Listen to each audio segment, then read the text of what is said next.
અમારી માંગણી એટલી છે કે અમારા બાળકોના જે ઓરિજિનલ ડોક્યુમેન્ટ એ લોકોએ લીધા એડમિશનના નામે, તો બાળકોને એડમિશન કેમ આપવામાં નથી આવ્યું? બાળકોને કોચિંગ, તાલીમ, પ્રેક્ટિકલ કે જીએનએમ કેમ ક્લિયર કરાવવામાં નથી આવ્યું? ત્યારે ઓરિજિનલ ડોક્યુમેન્ટ મળે અને એમને જીએનએમ ક્લિયર કરાવવામાં આવે. અગર નથી કરાવતા તો તમામ ફી એમને રિટર્ન આપવામાં આવે. તપાસ લાંબી અને આ કૌભાંડ ખૂબ ગંભીર હોય, અમારા બાળકોના ભવિષ્ય સાથે જોડાયેલું હોય, એટલે અમે ધીરજ રાખીને 15 દિવસ એમને આપ્યા છે.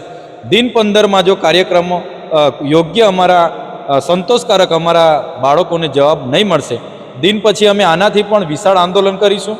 અમને ચિંતા થાય છે કે જો કેબિનેટ મંત્રી કહેતા હોય કે કાર્યવાહી કરો, અમે કહેતા હોય કાર્યવાહી કરો, તો તંત્ર કેમ નિંદ્રાધીન છે સમજાતું નથી. ને કોના આશીર્વાદ છે કે આટલી મોટી ફ્રોડગીરી કરીને પણ આજે પોલીસના પેટનું પાણી નહીં હલે? ચેતરભાઈ, ખાસ કરીને જે આજે તમે રજૂઆત કરવા માટે આવ્યા છે, ખાસ કઈ માંગ છે ને? એસપી સાહેબ સાથે મિટિંગ કરી અને આરોગ્ય અધિકારી સાથે પણ મિટિંગ કરી, શું સાંત્વના મળી અને શું એ બાબતે કાર્યવાહી થશે એવી વાત થઈ?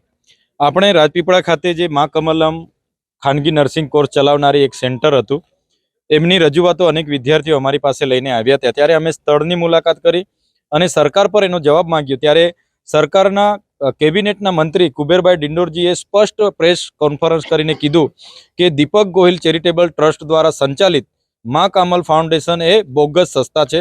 એમના પર અમે આવનારા દિવસોમાં કડક કાર્યવાહી કરીશું. અમે પણ 11 તારીખના રોજ વિદ્યાર્થીઓ સાથે નર્મદા એસપી સાહેબને અમે રજૂઆતો કરી, છતાં 10 દિવસ થવા છતાં આજે કોઈ કાર્યવાહી અમારી સમક્ષ આવી નથી. ત્યારે આજે અમે મોટી સંખ્યામાં અહીંયા આવેલા છે. અમારી માંગણી એટલી છે કે અમારા બાળકોના જે ઓરિજિનલ ડોક્યુમેન્ટ એ લોકોએ લીધા એડમિશનના નામે, તો બાળકોને એડમિશન કેમ આપવામાં નથી આવ્યું? બાળકોને કોચિંગ, તાલીમ, પ્રેક્ટિકલ કે જીએનએમ કેમ ક્લિયર કરાવવામાં નથી આવ્યું?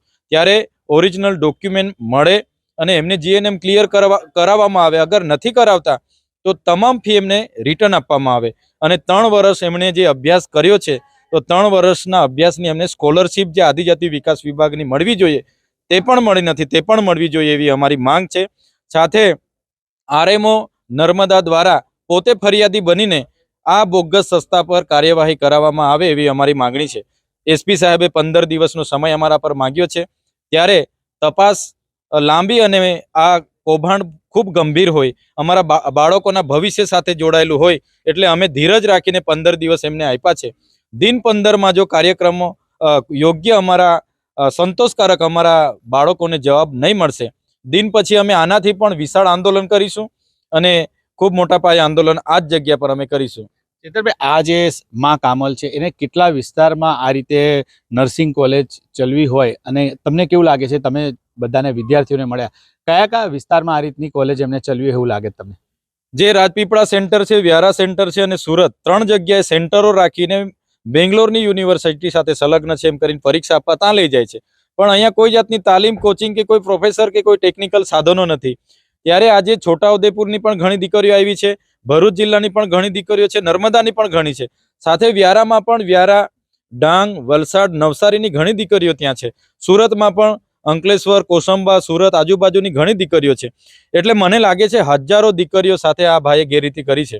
ત્યારે અમને ચિંતા થાય છે કે જો કેબિનેટ મંત્રી કહેતા હોય કે કાર્યવાહી કરો, અમે કહેતા હોય કાર્યવાહી કરો, તો તંત્ર કેમ નિંદ્રાધીન છે સમજાતું નથી. ને કોના આશીર્વાદ છે કે આટલી મોટી ફ્રોડગીરી કરીને પણ આજે પોલીસના પેટનું પાણી નહીં હલે? અમે હજુ પણ કહીએ છીએ, અમે ખૂબ ગંભીર છે આ બાબતને. અમે આમાં કોઈ રાજનીતિ કે અમારો કોઈ સ્વાર્થ નથી. અમે એવું પણ નથી કહેતા કે તમે એફઆઈઆર કરીને જેલમાં લઈ આવો. અમે તો એવું કહીએ છીએ કે આમના ડોક્યુમેન્ટ અપાવો, આમની ફી રિટર્ન અપાવો, આમની સ્કોલરશિપ અપાવો ને આમનું જીએનએમ ક્લિયર કરાવો. 4 જ મુદ્દા છે અમારા. જો સરકાર આવનાર દિવસોમાં જવાબદારી લઈને આ નહીં કરશે, અમારે ખૂબ મોટું આંદોલન કરવું પડશે.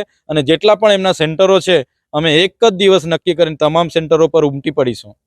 તો આ હતા આમ આદમી પાર્ટીના ધારાસભ્ય ચેતર વસાવા. તેમને જણાવ્યું હતું કે જે વિદ્યાર્થીઓ સાથે જે અન્યાય થયો છે તે દૂર થવો જોઈએ, સાથે સાથે કાયદેસરની કાર્યવાહી તો થાય, પરંતુ ખાસ વાત એ છે કે વિદ્યાર્થીઓ જે 3 વર્ષની ફી છે એ ફી પરત મળવી જોઈએ. એમને જે સર્ટિફિકેટ પણ નથી મળ્યા અને વિદ્યાર્થીઓએ કહ્યું આપને કે તેઓને પ્રેક્ટિકલ પણ અહીંયા નહોતો કરવામાં આવતો.